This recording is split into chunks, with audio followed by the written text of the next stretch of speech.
Hello, everybody. Welcome to Ask Chaviv Anything.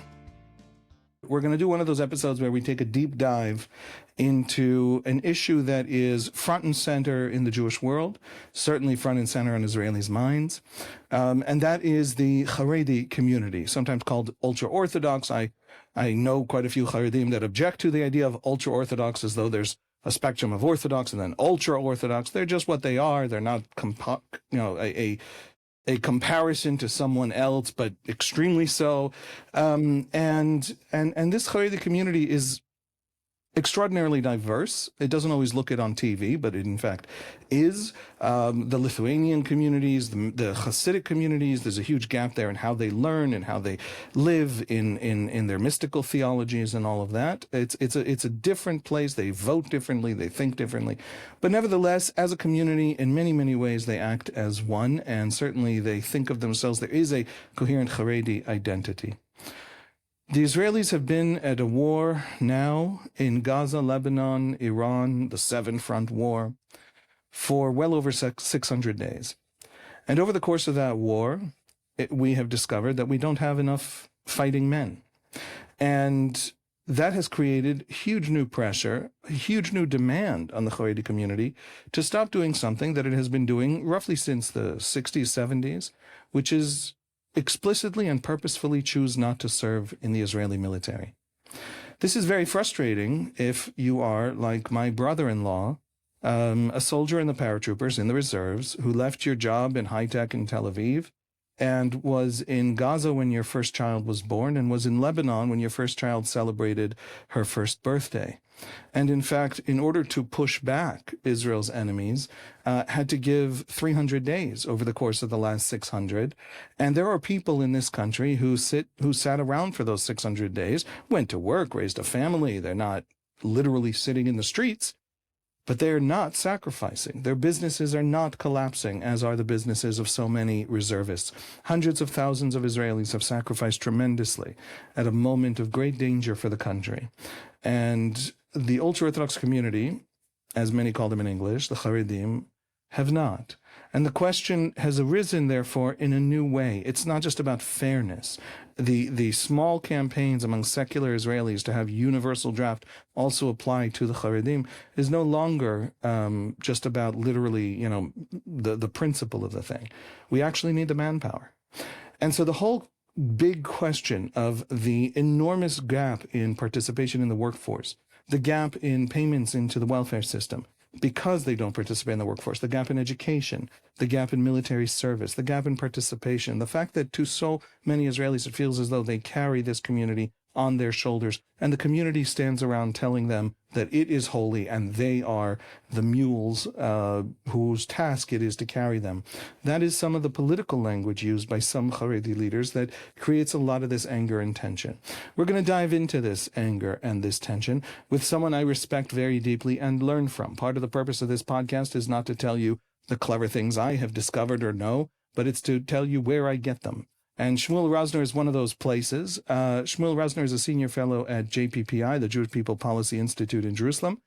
He is also, and this is a top secret of Israeli journalists, please don't tell anybody so we look cooler and more clever. He's the editor, publisher, pollster, grand poobah of a website called The Madad, THEMADAD.com, or The Measure, the Index is the translation.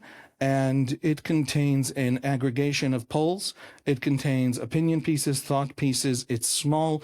Journalists read it and then say clever things about what Israelis think. Now you know. Now you don't have to guess. And also, Shmuel has done a lot of work on the Haredi community, including putting out a video series online in Hebrew. And I respect him tremendously. He's been he's a veteran journalist and a very experienced one. He was the Haaretz reporter in the United States, and the only Israeli reporter in the United States I ever knew or read, who taught me about American Jewry. And among Hebrew-speaking Israelis, I consider myself quite an expert on American Jewry in the sense that Israelis don't really take an interest, and Shmuel did. So he's a Hebrew-speaking Israeli with serious interest and credentials, and provides us all with tremendous amounts of knowledge. We're going to dive in on this really foundational, really painful question for Israeli society. Before we get to that, 2 minutes of sponsorship. This episode is sponsored by Frank and Julie Cohen, and thank you so much for that. Frank and Julie believe that this podcast is a way to teach our story, because understanding our past and present is key to building a better future. And as with many, many of our sponsors, they have dedicated this episode to someone who fell on October 7. Today we remember Yochai Azulay, 28, from Holon. He was murdered while trying to flee the Hamas attack on the Supernova music festival on October 7. Yohai grew up in a traditionally religious family. He spent much of his time exploring his roots and his connection to Judaism. He served in the Kfir Infantry Brigade during his mandatory military service. After his release, he toured around South America. My wife did that. It is the law. You're not allowed to stay in the country after getting out of the army. You're required to go backpacking somewhere around the world. And after his return, he met his girlfriend Noah, and they were planning their future together when he was murdered by the Hamas terrorists. He was buried in Holon on October 15. He is survived by his parents, Ziva and Itzik, and his older sister, Daniela Keren. Thank you to Frank and Julie. Shmuel, how are you? I'm okay. Everything is great, but there's a war going on, so I cannot just say it as if nothing is out there. I'm okay, and I'm sorry about it. Yeah, exactly. Let's dive right in. I gave a little bit of an introduction on the Haredi community. I want to just say one thing to start, and I know I've been talking now for, 8 minutes, but I really want this to be the beginning. I deeply respect the Haredi community, and I don't mean that to be politically correct, and I don't mean that to set them up for a fall. What I mean is something very specific. When I am driving down the Ayalon highway in Tel Aviv and I see a huge billboard with a supermodel in underwear, I'm frustrated. I'm frustrated for my daughter.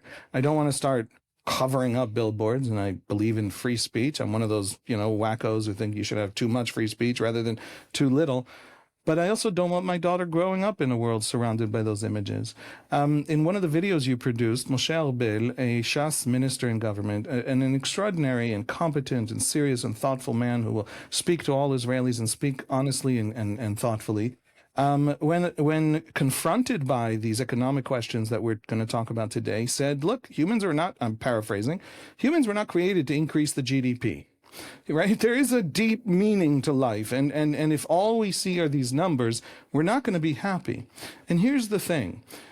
There is something broken in the West.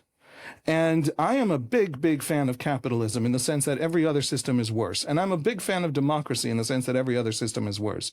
But that does not mean that there isn't something broken. People are sadder, more angry, more anxious, polarizing, radicalizing, and we have measures of these. Every single health authority in every single democratic country is measuring how societies are falling apart. They're fraying, and the algorithms and the attention economy of modern life.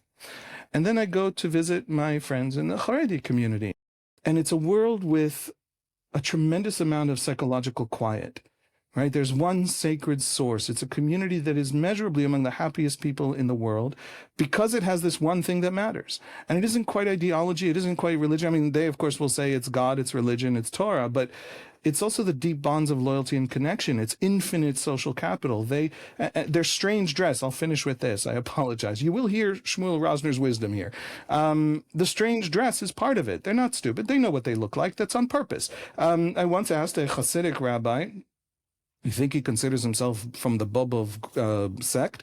Why does he dress funny? And he says, I can't stand in a line to a movie and get angry. I can't stand in a line to an inappropriate movie because I have it protects me and it protects others from me and it makes me purer and my soul, it's easier for my soul to be stronger. And the other piece to it is it's hard to step out, right? It's a signal to the in-group that you belong to that you're willing to pay the social costs of looking weird and therefore distancing yourself in the out-group. It's a signal of the strength and importance to you of belonging. And so I think they have some significant wisdom that is part of the healing of the world from all the horrors and awfulness of this moment, all the fraying of our societies and democracies all over the Western world. That I want to start with that. I don't think it's a small thing that is beautiful there. I think it's an enormous thing. Now let's get into all the problems and failings of this community. With that in mind, we'll start with the military. I'm coming to you up front. My family, my wife has another brother who has a similar story in the Armored Corps. My family has given a lot to this war, and they haven't. And that pisses me off. First of all, what's the data? Do they serve? Are there any that serve? How much do they serve? And why don't they serve? Well, the answer to the question, do they serve, is an easy one. They don't. Maybe 8% of them do. Very few of them on the margins on the Haredi society serve in the IDF. Most of them don't. And you know, we are all familiar with stories such as the one you mentioned. My son is now doing his reserve time in the military. He was called for 3 months. So he's spending April, May, and June in uniform. Before that, he spent, I think, all November and December of 24 in uniform. So in 1 year in which he needs to do internship as a graduate of law school, so it's a year of internship, of which at least 5 months he's going to spend in uniform, which means that an internship of a year is really an internship of half a year. And you know, there are people who do even more reserve time than him.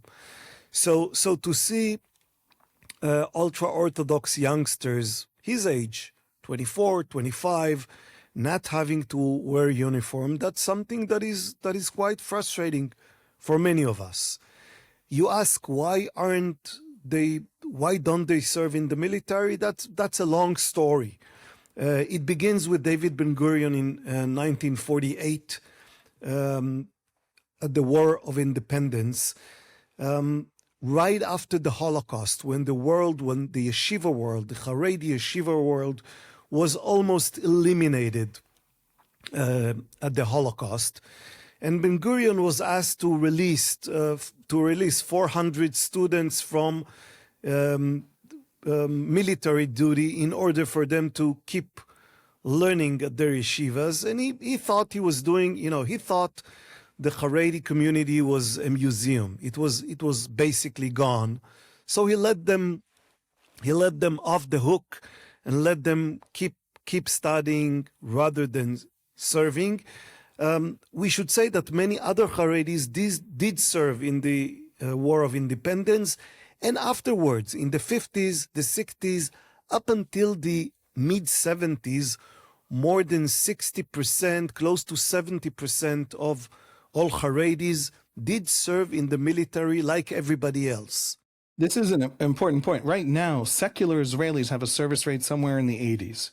Right. And so they were almost at the level of secular Israelis. And something changed in the 70s. Now, the framework Ben-Gurion used is called Torato Omanuto, right? Where great artists, great athletes are allowed to step out of the army. Not if you're an Olympic level swimmer and you go to the military for 3 years, you will not be able to compete in the Olympics. You'll lose those 3 years. So you are exempt from military service. But in art, in sports, these are a tiny group. A couple hundred, tiny number of hundreds every single cohort, every single year.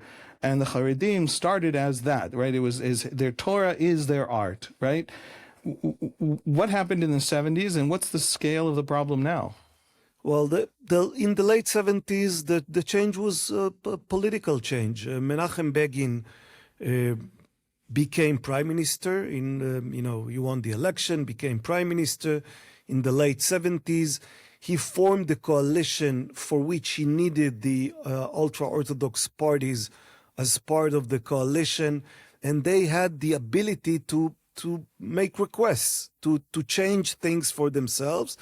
And two very significant rabbis at the time, Rav Shach and the Rebbe of Gur, they basically told him, we want all young ultra-Orthodox men to stay in their yeshivas. And he and them, they formed something that became quite unique. They basically forced all youngsters to stay within the yeshivas by having the threat of military service hanging over their heads. Basically, Israel became the enforcer of yeshiva studies. It would Wait, explain that. I'm a would, young Haredi young man. I reach age 17, like all 17-year-olds. I go to the draft office, and because I'm in a Haredi yeshiva, they give me an exemption. you're Do they faced hold any with the how does the community have leverage over me? Yeah, you're faced with the following choice. Either you go and serve like everybody else, which takes away 3 years of your life and takes you out of the community. In the Haredi community, it became something of an anathema to even think about serving. If you serve, you will not get a proper shidduch. You will not be respected by your community. It could hurt your family. Maybe you have younger siblings. They will be thrown out of their younger yeshivas or kollels or Talmud Torah or whatever. They will have difficulty finding a spouse. So the whole community geared up towards this situation, or towards this mentality in which people who serve are second or third rank Haredis. They no longer considered to be Haredis. So you're young, and this is the choice you face. Either you tell the military, I'm going to study, which gets you off the hook of military service, but then you have to stay in the yeshiva. You stay within the confines of the Haredi community. You are basically under the control of the Haredi, handlers of the situation. They find you the yeshiva. They give you a stipend in order for you to be able to learn. So you're dependent on them, both culturally and economically speaking, and you have to keep yourself within the community for a number of years, until age 26 at least, where you already, when you work for the yeshivas. These handlers work for the yeshivas. Who do they work for? The handlers are the politicians of the community and the rabbis and all the machers that take care of the community. It's a structure of many people which aims to keep the community intact and basically force all youngsters to remain within the community. You pay a very high price if you decide to go and serve. It basically throws you out of the community, which is something that for young people is not something that they will tend to do. So this gives the Haredi community, Haredi handlers, enormous power over their youngsters. And it basically keeps them all out of service, because when they stay in, they get married at a fairly young age, they have children. By the time they get off yeshiva, they decide to move on to something else. If they ever do, they're no longer useful for the IDF. If you're 26 or 27, you have 4 kids, you are married, you have no profession, there's no point in drafting you at this point. So basically, this new arrangement turned the whole community into, well, not draft dodgers. It's all legal.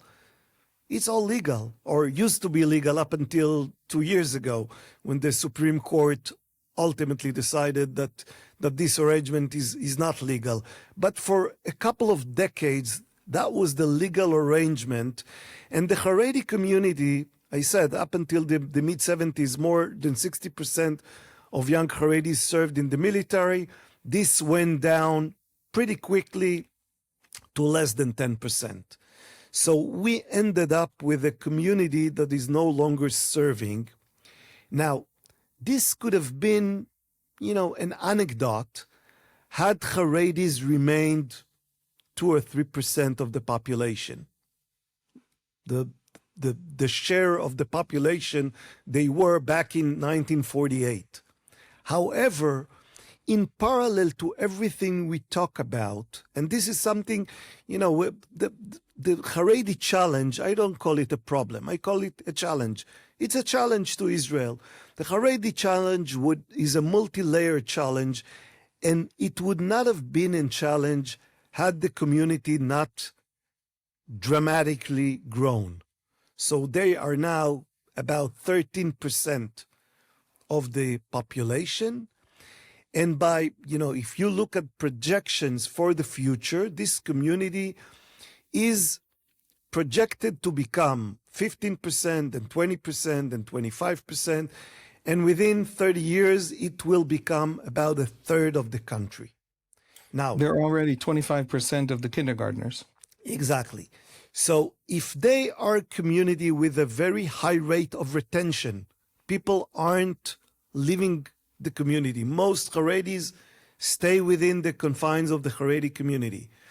The community is growing, and suddenly you find yourself with, it's not 2% of the people not serving, it's 13% of the people not serving, and suddenly people such as your brother-in-law or such as my son, they look around and they see a community of 80,000.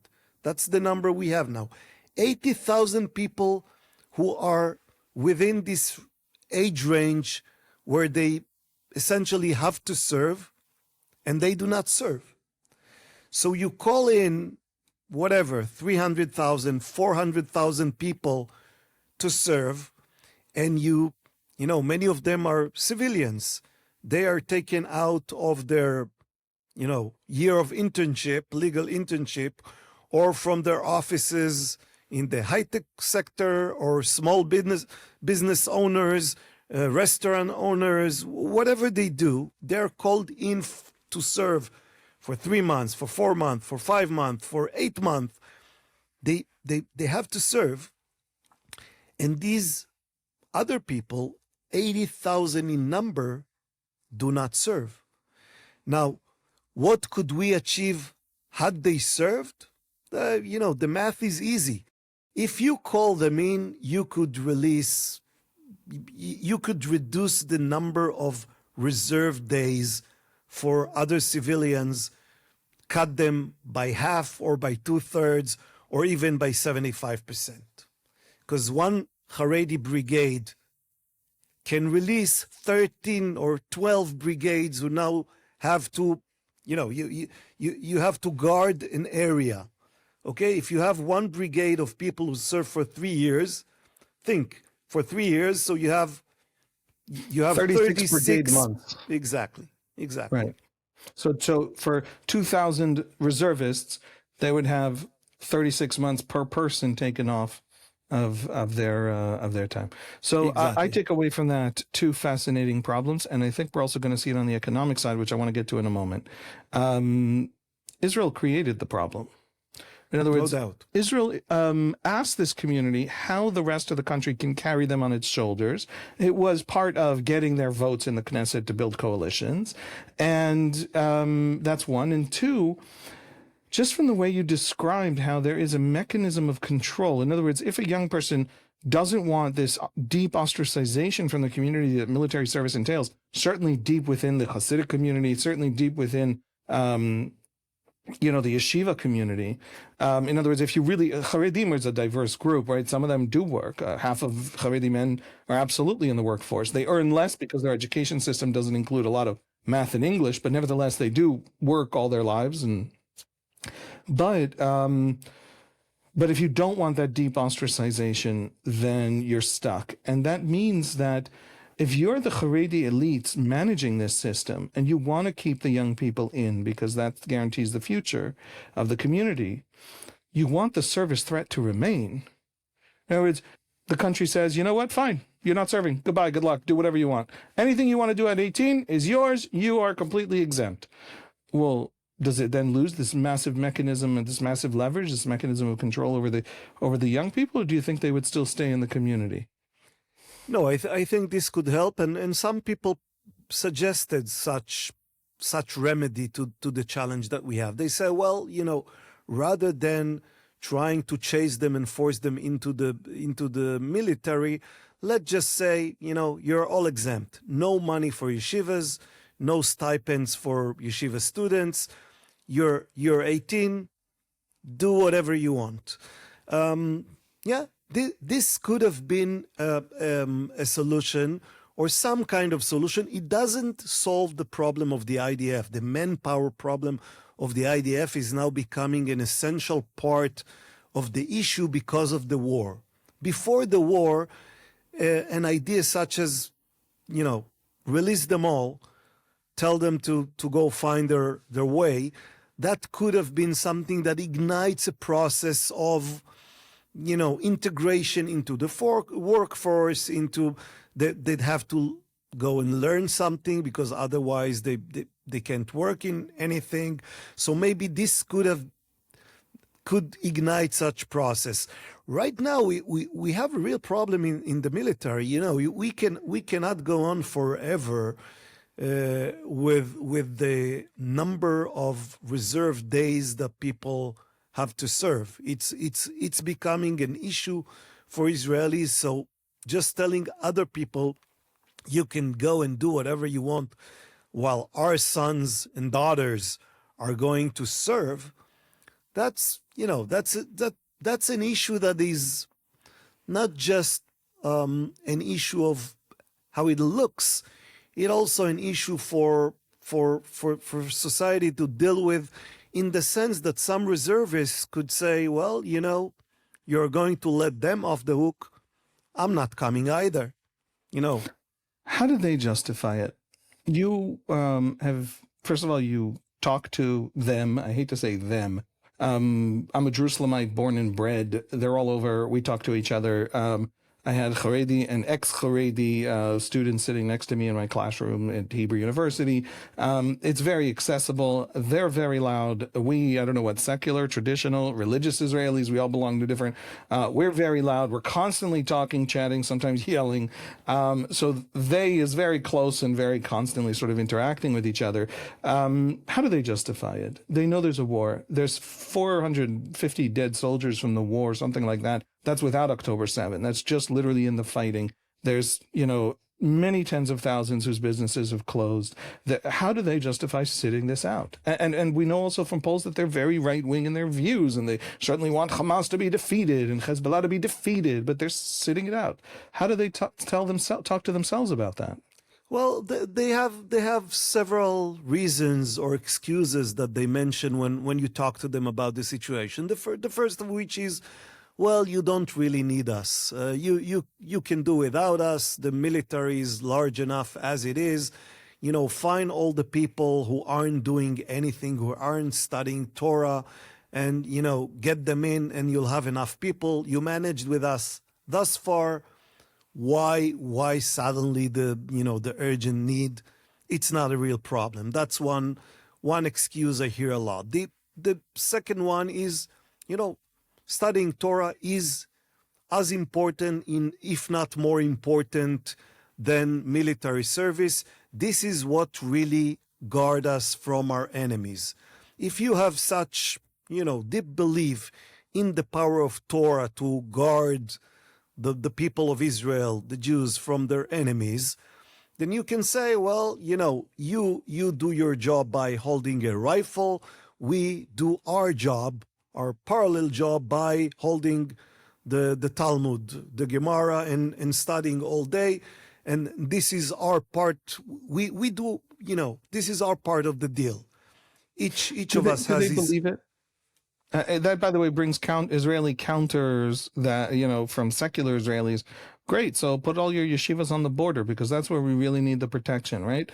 Do they believe that in some deep mystical spiritual sense, Torah study protects the Jewish people over time and through history? They do absolutely believe that, and I think I believe that.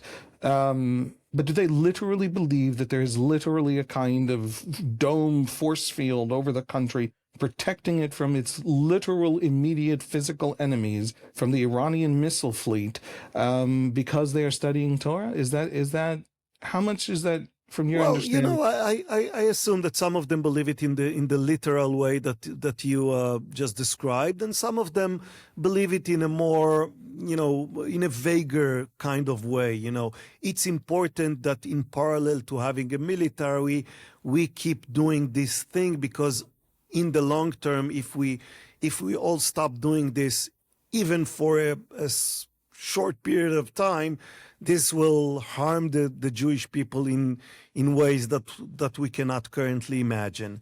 A third reason that we keep hearing from them is that the IDF is not well prepared to absorb young Haredis and let them live their lives in a way that will, you get in Haredi, you get out Haredi. That's the slogan that they tend to use. The military must develop venues through which they can serve in a way that does not harm or erode their ability to retain their way of life and their culture.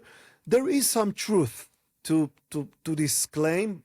Then again, if the IDF were to be told that, they need to set up the bases and the places in which Haredis can serve as Haredis, and if the IDF does this, it will get 10,000 new,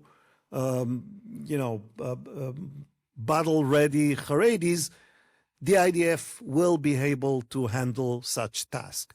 It doesn't do it because just preparing everything to get disappointed when these people just switch to a different excuse.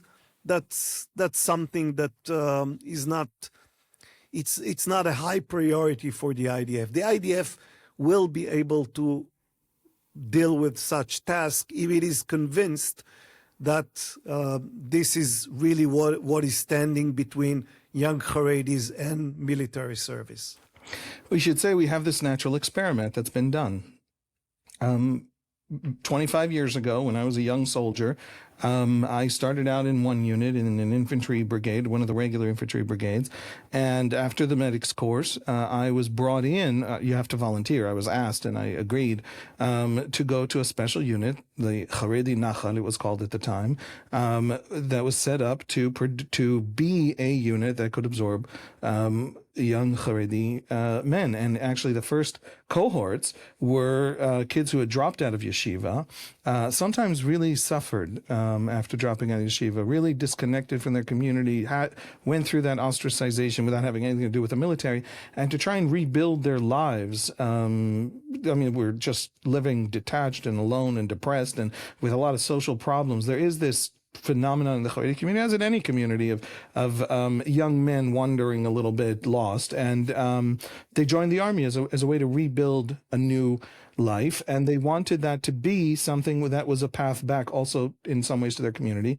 There was a group of rabbis who set up a nonprofit that came to the army and worked with the army to build this.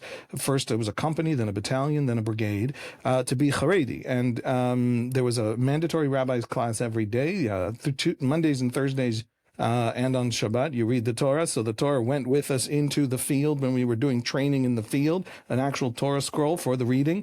And the level of kosher food was a higher standard of kashrut. And the whole thing overseen very carefully by a group of Haredi rabbis who kept visiting constantly to make sure. And the army went with this project, and the project still exists. It's now a whole brigade, and Haredim didn't come. In other words, the first couple of very early cohorts were groups of 20, 30, 40 Haredi young men, but the hundreds that filled out the ranks were just religious Zionists who said, oh, wait a second. They were going to serve anyway in the paratroopers, but they just said, oh, wait a second. There's an infantry brigade with a rabbi's class every day? Well, that's fun. That's my kind of place. And that's what it actually became. So the army has already gone through this experiment. It has seen what happens, and the project has utterly failed. They're not going to join even if the conditions are met, which means that the conditions of the army wasn't the fundamental question.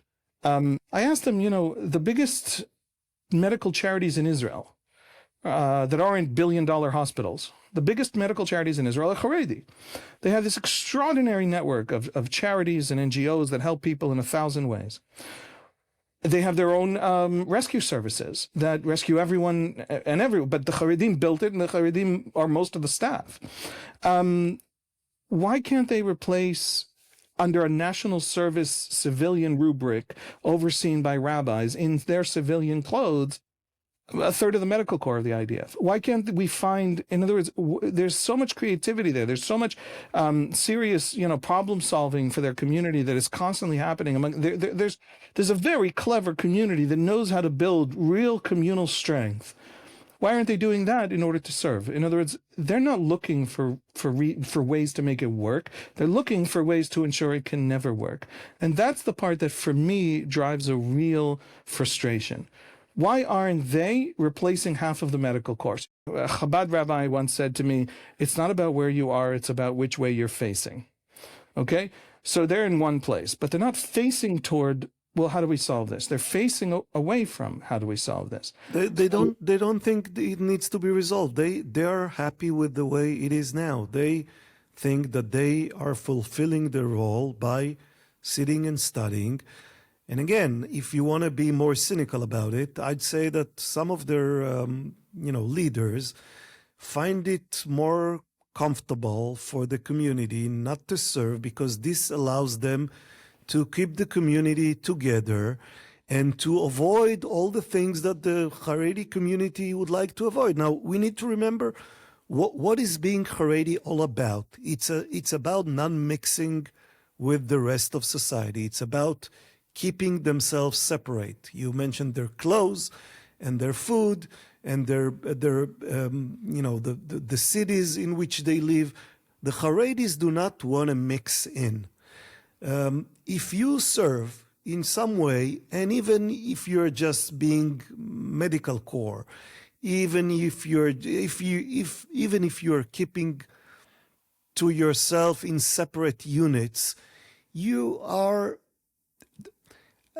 I cannot deny that there is some risk. In order to serve, they need to take some risk, not just risk to their lives, but also the risk of some level of higher integration into Israeli culture, Israeli society, Israeli ethos. If you have Haredi men going into battle and, God forbid, getting killed, well, suddenly Memorial Day is becoming something that you need to think about more seriously. Memorial Day is one of the most powerful cultural symbols of Israeli society, and the Haredis right now are not truly a part of it. They don't take part because they have nothing to remember on Memorial Day. It's not their youngsters. It's not their families. It's not as if they're happy on Memorial Day, but they don't play a real role in in creating this cultural symbol of Israeliness. If they become part of the IDF, then this means a slightly higher level of integration, and they do not want this integration to take part. Now, again, if they were 2% of the population or 3%, I'd say, okay, we can tolerate that. We are pluralistic people. We do appreciate all the values and all the great things that, you mentioned that Haredi society has a lot of great things to offer to the world. And I agree. And this could have been great had they been 2% of the population. But when they become 13% of the population and then 15 or 20 or 25% of the population, it's no longer sustainable. You cannot have a military and call it the people's army when a quarter of the population is exempt from it. It's not something, it cannot hold. So either they join in, or you need to change the whole structure of Israeli society in ways that can be very harmful to Israel's not just culture but also security. We need the military.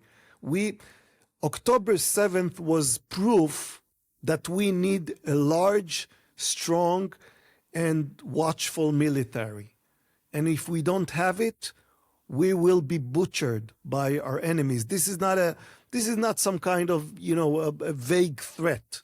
This is very concrete. We need manpower on our borders to guard us from vicious enemies. And we need to find a way to make these people, participate in it. I want to suggest that it's already falling apart for them. And the example of Memorial Day is a good one. So for example, 15 years ago, Haredi ministers, who the Ashkenazi ones from United Torah Judaism from that party, wouldn't actually be ministers. They would only be deputy ministers until a few years ago, because they didn't want to swear allegiance to the state of Israel, which a full minister is required to do. And then there was some legal problem with being the deputy housing minister for many years and not actually being the housing minister, but there's some legal powers of the housing minister that the deputy housing minister was using, and there was some technical legal problem, and the courts were getting upset, and because there was this technical legal problem, the head of the UTJ went to the Gerer Rebbe and said, "Can I?" And the Gerer Rebbe said, "What? Are we still doing that? Of course you can. Well, that's not a thing." This fundamental non-Zionism suddenly didn't matter when it actually mattered, right? When it was about whether or not we can retain the massive budgets of the housing ministry. And it's a very pragmatic sense of an ability to suddenly, well, the same thing happened for Memorial Day. The Haredi community does not mark Memorial Day. And when you ask them, they say Jews commemorate dead Jews in 100 ways and in 100 different days. We have 5 different fast days for various kinds of dead Jews. What we don't do is this kind of Roman Empire, militarizing of marching in formations and standing at attention before stone monuments. That's a Goyish way to commemorate, and it works for them, and it's beautiful and great. It's not Jewish.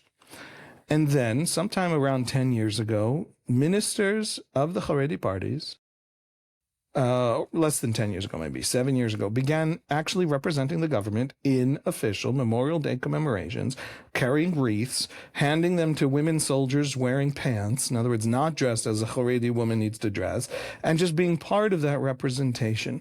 And how do Haredi communities change profoundly on things that seemed principled? And they do it with a very simple mechanism, which is how conservative societies change always, which is by pretending they didn't. This thing, it was never a real thing. It was never a bit, like they've been screaming and fighting about this for years and years, and then suddenly it didn't matter. Why? Because it didn't work anymore. It's already falling apart for them. And the other way we see it is, in the last election, United Torah Judaism was an absolute apoplectic fit. They were shocked, they were horrified, because huge numbers of their young people in their internal polling were going to go vote for the far right, not for United Torah Judaism. And so their campaign became a campaign of, you listen to your rabbis, you follow your rabbis are who tells you what is good and just in this world. And they're losing the young people. And when the young people are Israelizing, 40 years ago, Haredim didn't curse like the rest of Israeli Jews. Today they curse exactly like the rest of Israeli Jews. Their accent has become standard Israeli Hebrew. They're integrating. It's happening. Maybe we're just, the next step is the shift of politics toward the politics of the general majority. I'm suggesting, I don't know, because culturally, they're more Israeli than they were when I talked to them 25 years ago as a young soldier. It's true and not true. They are culturally more integrated into some of the cultural habits of Israelis, but on at least 2 very important fronts, we don't see any movement. And I could show you, because I did the research, that 25 and 30 years ago, people were giving me the same speeches. They were saying, well, economic integration is on its way. It's a slow process. just let it happen. It will gradually happen. They said the same thing about the draft. We didn't go through the whole history of the draft law, but draft laws came and went, and there was the Tal committee, and then the Tal law, and people were betting on a slow process of integration without having to use any coercive means to integrate the Haredis. And by and large, 20 or 25 years later, we'll look at the numbers of the draft, of joining the IDF, and economic numbers. Nothing changed. And if things change, they change for the worse. While the community was growing, their contribution to Israel's economy declined. There's no other way of saying this. Now, again, you can live with a 2-3%, maybe 5% community who say, well, we don't really do the work thing. We prefer to study Torah, and we get some stipends because we are very poor and we have large families and the country supports us, etc. At some point, when they become 13% of the population, suddenly we working Israelis finding ourselves supporting a lifestyle, not because of necessity. These are not poor people because they're miserable and can't cope with studying anything. This is a choice. They choose a lifestyle that forces me and you to pay our taxes to support them. Now, again, there is a limit. Yeah. There is a limit. The Kohelet Institute did some calculation of how much money an average Haredi family is getting from the state versus how much money an average non-Haredi Jewish family gives to the state. And the gap is huge. It's dramatic. The average Jewish Israeli pays the state 7,000 shekels every month. I'm sorry. The average. In other words, that's the net. After everybody gets benefits, everybody pays taxes. Exactly. The non-Haredi Jewish household, on average, pays into the system 7,000 more than they get out of the system. Exactly, and the average Haredi family gets 5,000 shekels from the state more than it gives. So you see a difference here. It's 12,000 shekels difference. And you see it also municipally. In other words, an economist once explained to me the budget of the city of Jerusalem. The city of Jerusalem, which is 40% Palestinian, and among the Jews, half of that 60%, which is Jewish, is Charedi. And it is one of the poorest cities in Israel, and a lot of it has to do with low levels of tax payments because of low educational levels and low levels of work participation. And so to sort of close the budget every year, Jerusalem has to receive a gift, a nice little package from the state, from the national government, of about 1 billion shekels. And what's interesting about that is who pays most of the taxes? The answer is the Tel Aviv metropolitan area, right? And so the only reason that Jerusalem can function is that people in Rishon LeZion and Herzliya and Netanya and Tel Aviv and Ra'anana are paying their taxes to preserve the ability of Jerusalem to function, because otherwise Jerusalem would stand still. Right. Tel Aviv just hands Jerusalem 1 billion shekels a year, and not by choice. And that's how the Haredi, that is kind of a little sort of how the Haredi economy essentially functions. So solutions. Not solutions. I take this from one of the interviews you had about the military question, but I'm going to take it to the economic side. It's Nobody knows how to change it. Netanyahu is a man who prides himself on his American-style understanding of the free market and in his sort of conservative American economics and reforms. And incidentally, back in 2002, when the country was in a deep recession because of the Second Intifada, he passed reforms that cut subsidies to Haredim and drove something like a 10% rise in Haredi male participation in the workforce over the next 2 years. Netanyahu very much understands that people are susceptible to these incentives and believes in these incentives. And yet, to preserve his coalitions over the last 17 years or 15 years, whatever it is, he has massively expanded this Haredi welfare state that has become an enormous drain on the Israeli economy because it is unproductive subsidies. And it subsidizes people not working. In other words, they would not be able to not work if this wasn't paid for by somebody else. So there's no way out. We're trapped in this, and we're going down this road until it crashes. Well, I thought it crashed on October 7th. October 7th did change the minds of many Israelis who tended to believe in the process is coming myth. The story that we've been told for the last 20 years, just wait patiently, just let them go through this process that they must go through in order to Israelize themselves, and they'll eventually come. When October 7th happened and Israel was in grave need for manpower and still nothing changed, and the Haredi men didn't, the share of Haredi men going into the military didn't rise, not even one iota. Many Israelis realized that this is not going to happen by itself, that the country, the state needs to change its habit in order for something to be altered. Now, you're right. It's the issue is very simple. It's choosing the long term over the short term. Because right now what we have is a coalition that chooses the short term.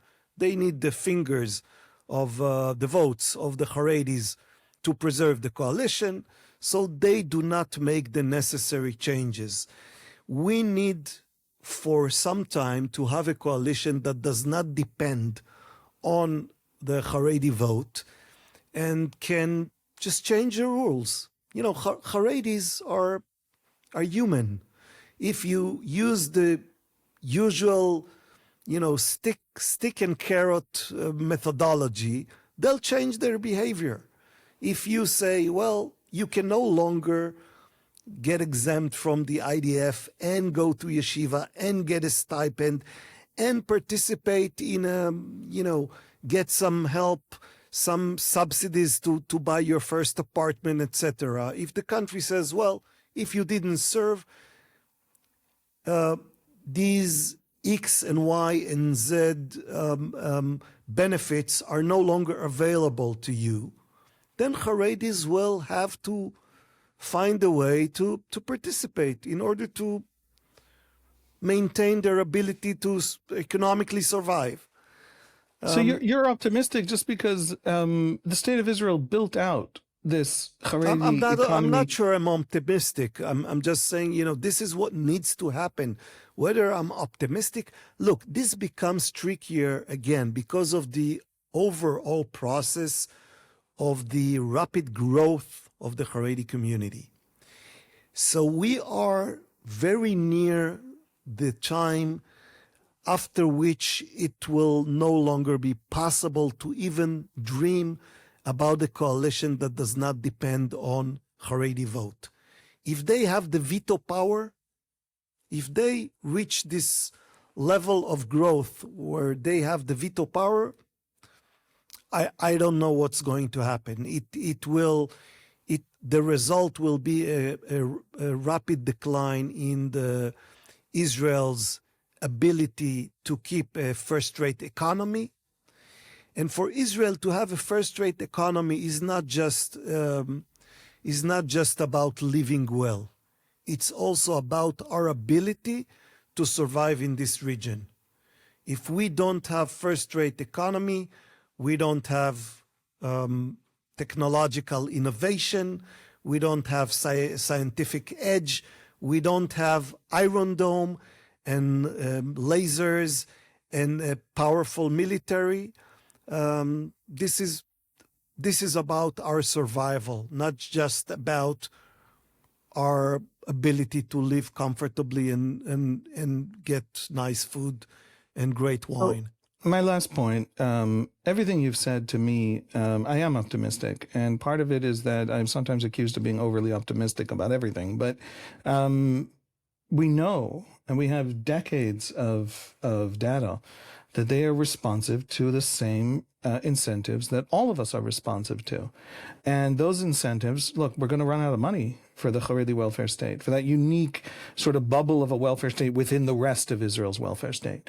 And we're going to, actually start suffering military setbacks if the economy declines and the manpower isn't up to scratch. And that danger they're going to be responsive to. And the question, I do think that they genuinely believe what they say, and I think that they've built out a community that has these deep-seated commitments. However, they're not stupid. They're deeply pragmatic. They know how this works. They don't learn enough math and English in their education system, but they're not illiterate in how economics works, and they have competent ministers and competent, budgetary policies in cities controlled by Haredim that are all Haredi cities, etc. And so we will reach a point where we have no choice and we will pivot, or we will crash, and then we will get back up and pivot. Israel has its third currency right now. We have this we're incredibly fiscally responsible. We have a debt to GDP ratio of something like 60%. America has more than double that. We're incredibly fiscally responsible, but we became fiscally responsible after crashing worse than Venezuela. So I am optimistic in the sense that they are susceptible to incentives. Israel maintains this. And everybody who ever wanted Haredim at their side did this to them. If you offer me money to sit at home, I might sit at home. I might go out there and build beautiful things in the world, but not having a choice is a beautiful thing. So somebody needs to stop paying for it, and eventually it'll get too expensive. And you get the last word. The question is whether before we do it, we have to go through a catastrophe even worse than the one we're having now, which, I agree with you. If there's a catastrophe that truly threatens our ability to survive, we will probably come around to do what we need to do if we survive.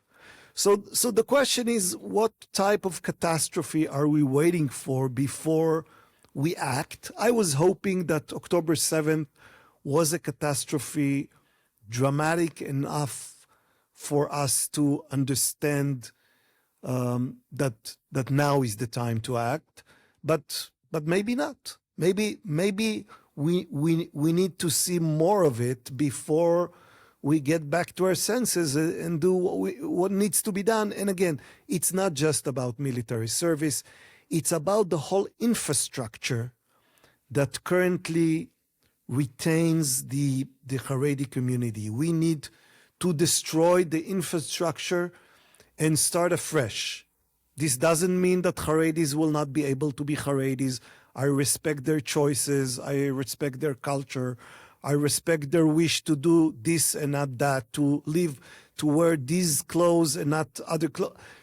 I have no beef with the Haredis as long as they do what other people do. Go to work, pay their taxes, do their duties, what and Haredim in England and America do.